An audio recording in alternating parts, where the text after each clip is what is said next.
আচ্ছা, সবাইকে আসসালামু আলাইকুম। আমাদের র্যান্ডম চর্চার একটা ভিডিওতে তোমাদের স্বাগত।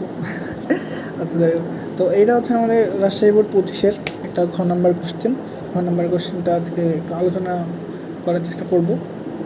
তো আমাদের প্রথমে কোশ্চেনটা দেখি, তারপরে উদ্দীপক দিব। তো কোশ্চেনে বলছে হচ্ছে আমার BO2 ও BO3 এর মধ্যে কোনটি জলীয় দ্রবণে অধিক অম্লীয় হবে।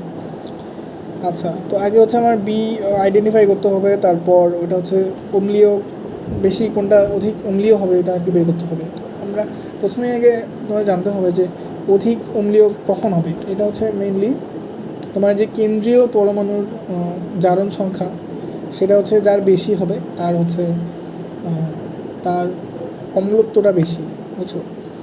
তো এই আর কি। তো আমাদের হচ্ছে দুইটা যৌগ দেয়া আছে, তো দুইটা যৌগের মধ্যে আমরা কেন্দ্রীয় পরমাণুর যেই জারণ সংখ্যা ওইটা বের করার পরে তুলনা করব, যারটা বেশি হবে তারটা অধিক আর কি অম্লীয় হবে, বুঝছো।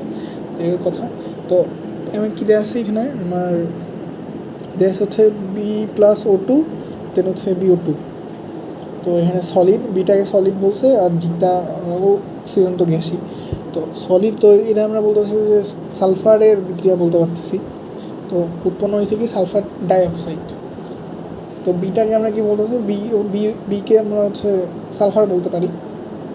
তো সালফার ধরে যদি আমরা করি, তাইলে হচ্ছে তোমার এইদিকে দেখো, তাহলে হচ্ছে তোমার প্রথমে সালফার ডাইঅক্সাইড তৈরি হয়েছে, তারপর হচ্ছে সালফার ট্রাইঅক্সাইড তৈরি হয়েছে।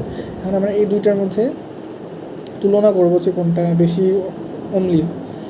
আচ্ছা, তো দেখো এখন হচ্ছে তোমার প্রথমে পানির সাথে বিক্রিয়া দিব, কারণ অ্যাসিডিক প্রমাণ করতে হইলে আগে হচ্ছে আমাদের অ্যাসিডটা লাগবে।